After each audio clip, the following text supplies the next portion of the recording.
Ooh, it was on one of my. I have all these random group chats. Right, I don't know about you, but I'm like on like like 10 different group feeds with different friends. Some of them are way too graphic to talk about. We just share whatever random stuff or fun facts or different social media stuff that's going on.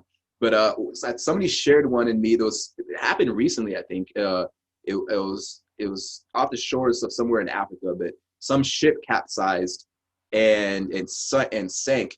And there was a guy that stayed under there. I believe he was there for 3 days. Yeah, yeah, I heard this. Yeah, he was there. It was, I think it was a Nigerian man actually, and he was inside this capsized ship underwater for 3 days. A rescue team eventually came down there and actually just came across. I think the rescue team was exploring the ocean vessel, looking for bodies or whatnot, and they actually heard a sound and they found him, and he'd been living in this pocket of air underneath there for about 3 days, if I remember correctly. And I know you can go 3 days without water. So I'm assuming that you'd be limited not just by the air, but by but by just dying of not being able to drink. But yeah, I at least know you can do for 3 days just because I've seen the story. So I'd say a minimum of 3 days. It would be a miracle if you survive longer than that, sitting in a pocket of air stuck under salt water, because you ain't drinking the salt water because you're going to dehydrate more. So, but that would be a crazy experience. Like completely, can you imagine yourself in pitch darkness, knowing you're underneath the ocean? Nobody knows that you're there, and you're just sitting here in this pocket of air, just kind of submerged, just like, I hope somebody comes across here. Yeah, that's like one of those things where you're like, everyone else around you die, and you're like, why did I have to survive? Now I gotta die. Now I'm gonna have to die by some other way. Yeah, right. I'm gonna be here by my. And those are times when like you could. I don't know, but I'd be going through all sorts of random thoughts in my head of like, what could happen, and like, am I gonna like watch what's myself underneath? Die? Yeah, what's underneath me? You're just thinking about crazy. I remember that one story. They made a movie about it. I can't remember the actor. I think it was James Franco. He was 127 hours. Yeah, where he got caught in the canyon. Yeah, and he had to cut off his arm. Yeah, that was crazy to me because not only one, you're stuck in this canyon. Nobody knows you're here. Nobody's looking for you, right? So it gets to a certain point where you have to make a decision. It's like, I'm either gonna die of starvation because I can't eat anything. I have no access to water, or I have to cut off my own arm. And you have to get to a really dire situation point where you're like, this is the executive decision I got to make. I got to literally cut through my own arm, saw through my own arm, or just sit here and die. And I know a lot of people that would probably be like, I just sit there and die. There's no way I'm cutting off my own arm. And you never really know until you're in that position. You don't know until you're like literally at that life or death moment where you're like, I got to make a choice. Yeah, I always think about those survival shows and everything. In that movie, 127 Hours, it's like, what would I do if I was in those situations? Yeah, I don't know. I don't think you ever ask, like, anybody that says, oh, yeah, I definitely do it.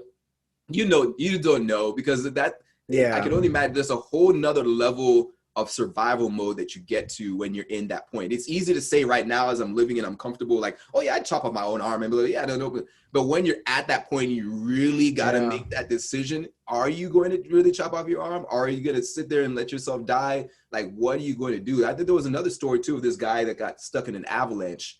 He got in an avalanche and like he broke both of his legs. He had like cracked ribs.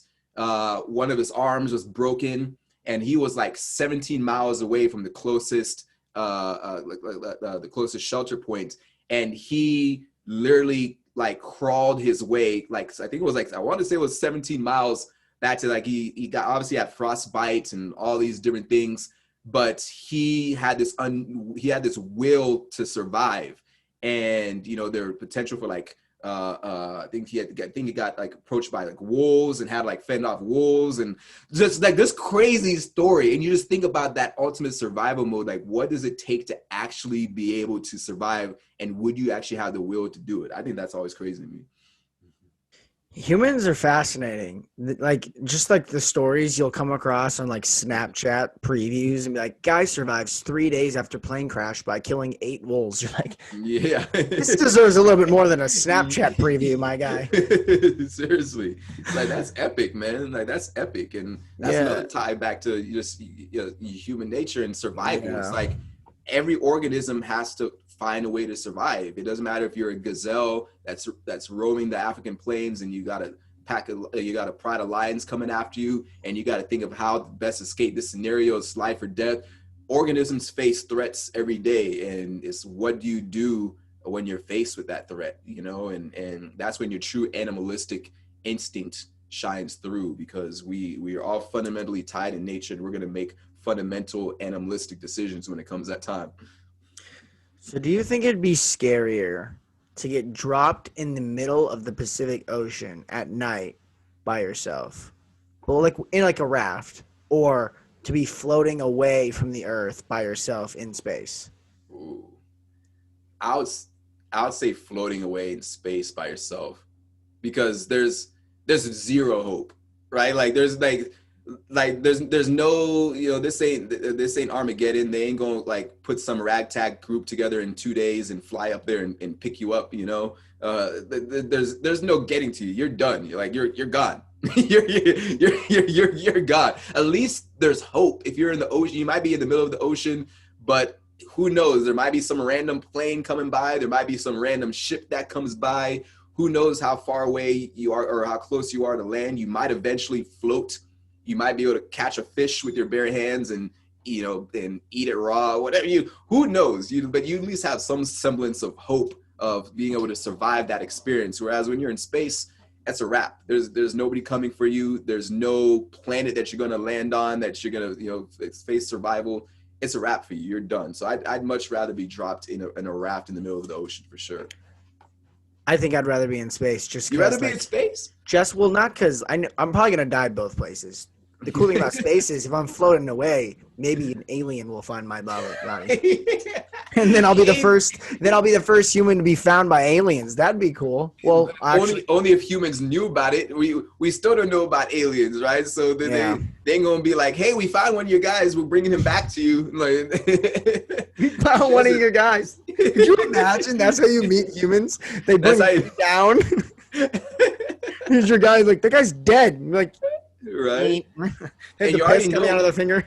Right. And you already know you ain't surviving more than 3 days. And it's going to take you longer than 3 days to float to whatever area of space that some aliens are going to find you. Because if we haven't found aliens anywhere now, they ain't going to find you in 3 days. So wherever you're floating to, there's no hope. We've already explored this at least this solar system we know of right now to where you're going to be able to reach within 3 days. So at least in a raft, I got some hope, and I'm all about hope. You give me a little bit of hope, I feel like I could at least endure for some time, for 3 days at least, for sure. What would your first instinct be if you say you were just walking down the street one day? Did you watch the movie Soul? I haven't seen it. The new Pixar movie? Yeah, watch it. I haven't seen it. Not going to give anything away. But what would your first instinct be if you were walking and you I don't know, fell down a pothole and just were in an alien galaxy and around just aliens who could translate what they were saying and what you were saying? You could communicate with them. What would communicate? What would your first instinct be? My first instinct. Well, after being what the hell did I just get myself into? Well, if we could communicate, my first instinct would be y'all been living underneath the earth this entire time and we didn't know about it. We've been out here searching the far reaches of space for organisms, for aliens, and you guys have been literally, it's what was that movie? Was that War of the Worlds, where the aliens had been underground the entire time? It's you've been living underneath the earth, and all it took was me falling down a sewer hole to discover you. That'd be my first thought, was disappointment in ourselves that we've been looking in the wrong place forever. But you think about community, we talk about this biological connection. I think communication would be the first key. Understanding, okay, first, how y'all living down here? How have you guys been surviving with no sunlight, no access to, what are you guys eating? What nutrients are you guys getting? What are you getting? All that random stuff. I want to know. I'd be grilling them with all sorts of different questions. That'd be my first thought, because I want to know exactly how you guys functioning down here and how did we not know about you? I think my first thing would be, well, after what the hell am I doing here? Be do you? I don't know. Oh, that's a. I'd probably try to talk to him and just try to figure out how they're living and things like that. And the final thing I would do, well, I know what the final thing I would do is find out if they have any energy sources that we don't know about that I could bring back and sell the idea and get a lot of money for. Yeah, that now you're thinking like an entrepreneur. That's because they have to be living down. They have to be having access to some sort of energy in order to be living underground and not for us to not know about it. So that brings up an interesting question. Then, do you keep that knowledge to yourself and come back up and bring all these different things that you've learned to the surface world?